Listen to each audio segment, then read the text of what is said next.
I'm going to show you how to create ombre ribbon using any white ribbon. This is our crinkled white ribbon and any color blends. So start by coloring the ribbon with your lightest blend.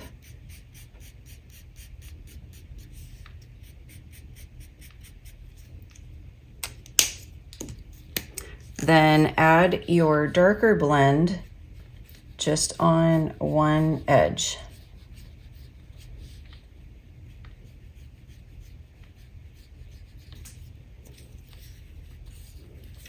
And hopefully you can see that right there.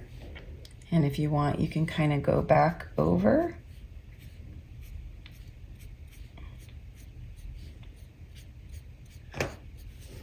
And then if you want to blend it in more, you can go back over with your light blend.